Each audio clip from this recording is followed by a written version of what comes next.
This is Calcat, the Calcatster, and this is our review of The Sanctuary, directed by Jonathan Frakes of Discovery. They go to Quinar, Booker's planet, and he a blood, so he meets up with his Crip brother. I guess in the future they become allies. Anyway, was it the other way around? You Crip, blood. Anyway, the other dude is basically Lalantos from Star Trek Locations, but not called that in the story, obviously. Also, the evil Orion warlord lady looks vaguely like Susie Plaxton. I don't think it is, but it looks like her. And her first name is Sarah, named after the evil Sarah from Starcrackers, of course. So there's yet another Starship Locations person in there. But it's an Orion, okay. That's the green girl from the other story. Ah, so they're referencing... No, it's not. But it's weird that there's Sarah. Anyway, so... And she destroys her nephew. Sarah has a nephew, but yes, that's weird. But yeah, niece. Anyway, she's a niece. She has a nephew. Anyway, so, but yeah, it's following Cillian logic because it's a Cillian story. Sanctuary. Fall Leaves, Canadian set. About half of Bottle Show and half of Planet Show. So it's Planet Hill, and a location shot, it looks like, for some of it. They go to the planet to stop the Orion lady who is, I guess, using them for fuel or something, or just to be a bully or something. It's kind of hard to tell. So then the Discovery was sent there by Starfleet to just negotiate, but then the bad guy starts firing the planet, and they decide to have Booker's ship, who's in the shuttle bay, go out under the command of the pilot lady that was a little nuts in the premiere.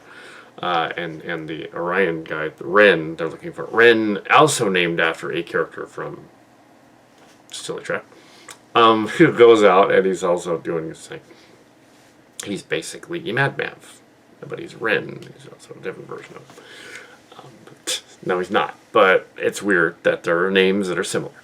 And then they go out and they attack the warship. Somehow they're not blown up, which was a little weird.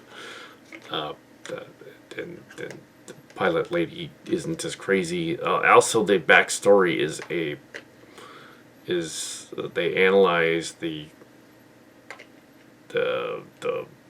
Giorgio from the Terran universe and determine that she is dying of some weird ailment, that phasing out of time or something.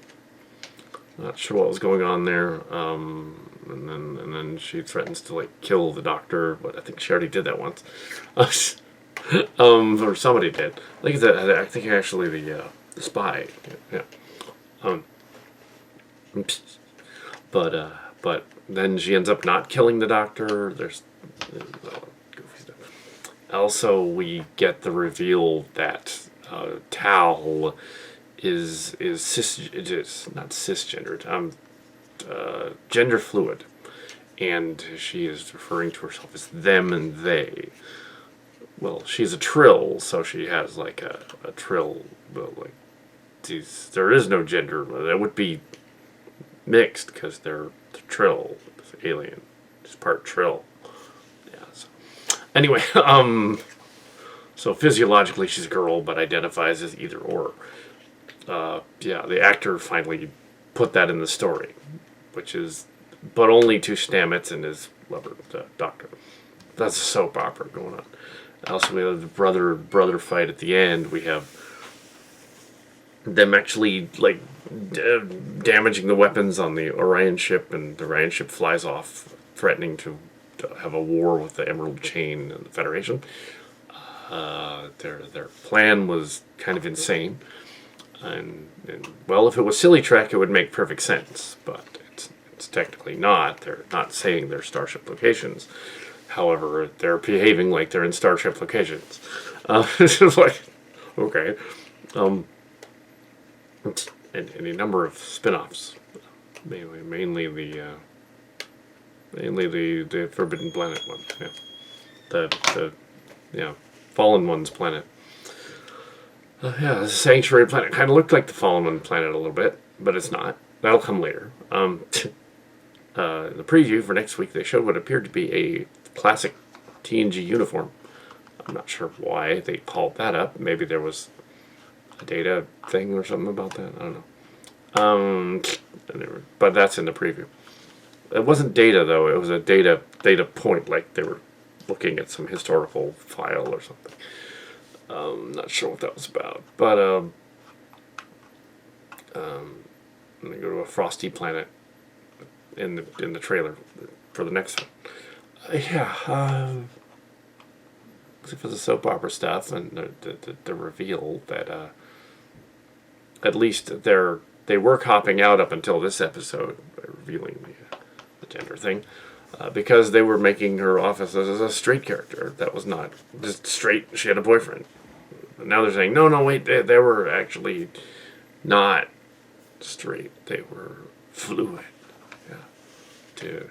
And also, apparently, Booker's some sort of empathic alien guy or something. And the brother is too. So they're empathic, and then there's these locusts that are trying to damage the planet. They use the dish to send energy down to the planet and scare the locust off or something. They found out that the burn is related to the song that's going on, which is a direct ripoff of Neon Evangelion and Eve. Yeah. Also, Macross. So it's the protoculture. That's literally what it is. Or in Macross 2, which is not canon, it's the Maltrendi Michelin cult song. Now, if Minmay shows up and starts singing, we'll know what's going on. And there's a distress signal hidden in the signal that's from the aliens are singing as well. So, similar to Galactica as well. There was a song in the reboot of Battlestar Galactica that the Cylons would use. The fracking Cylons. So they're also using that. Of course, Battlestar Galactica, Ron Moore is a Robotech fan. And Yamato and all that, so he knew. And Evangelion. So he was like, yeah, I'll totally put that in there. And David Icke, too, the other guy. but yeah, there's a little Galactica. The story's kind of, the suits are actually similar to the 2000s Galactica. So yeah. Right. Anyway, so it's funny. But yeah, it was all right. Soap opera. It's in space. Jonathan Frakes has yet to direct a bad episode, unless you count the time that he directed the... well, some people didn't like Insurrection, but I kind of liked it. I guess that one. Or if you go back to Thunderbirds of the remake. But that wasn't his doing. He just directed a script. That wasn't good. But yeah. Star Trek Insurrection was, the weakest of the TNG movies, but they were all on par with the episodes of the shows. So. Or then Nemesis came along, which was probably slightly better than Insurrection as far as the fans are concerned. But the ending wasn't. The last 20 minutes of Nemesis were a mess. So there you go. Gotta have that last 20 minutes. Federation Emerald Chain. They didn't explain why the Emerald Chain would be ticked off by one ship or not ticked off by one ship.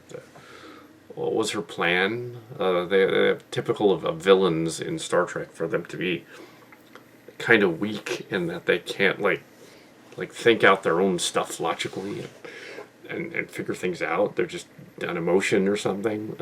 Yeah. Not that Cillian villains aren't like that too, but at least there's a little more thought to a written story that isn't filmed. These are all storybooks, the Cillian stories. They were not filmed, except for Starship Chimera, which is a fan film. That one is filmed. You can see that one. So that one, definitely.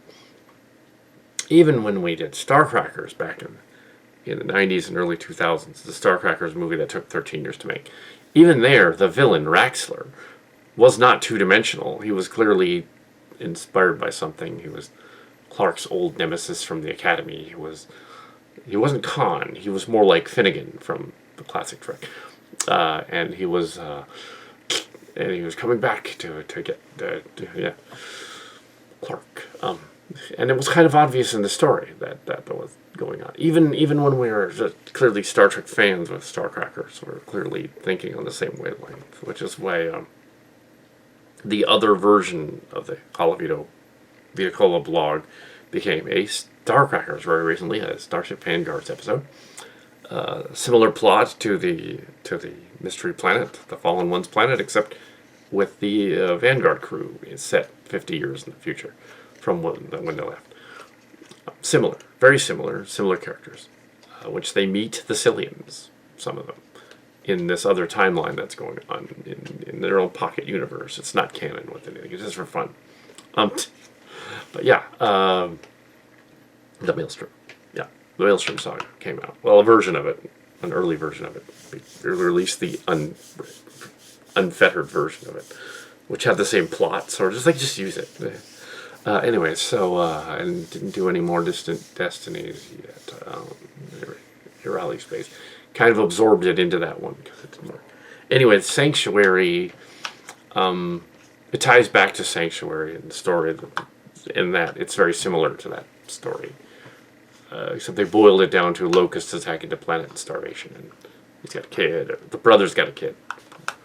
And he's to clarify the Krypton blood thing is the actor is apparently Hispanic, so and Booker is clearly African American of some kind, or African British apparently of some kind. I think he's British, and so it's Krypton blood. So they're brothers now, which is kind of bizarre. And of course they would fight each other at the end a little bit, because that's what they would do. And then they would make up and hopefully make out. Oh my. Yeah, the interpersonal character development when Frakes directs an episode is he gets right into the characters and he puts them there, and even if the dialogue is a little off and weak, he's able to bring out the best in the characters. He puts them on screen. He makes them do things that it would be awesome if he was the showrunner, because he could do the whole thing. But I don't think he wants to do the whole thing. But yeah, he understands. Even when he did the Orville episodes, those 2 episodes that he did were elevated beyond their normal. Well, he just has a knack for directing people. I think he did what didn't he? Even he and Spielberg were 3 Men and a Baby back in the day. I think he was. It was a Frakes. I'm not sure. I think that was a Frakes movie. I think John Hughes might have been the first one, but. Anyway, so, yeah, character, people development. I'm not sure why Giorgio would phase in and out of her face. We go, special effect. Not sure what's going on there. Not sure why in the preview for the next episode there was a TNG uniform. Maybe they were looking up a history file. I don't know. Anyway, so that's it. My review of Sanctuary, which is all over the place, because it was.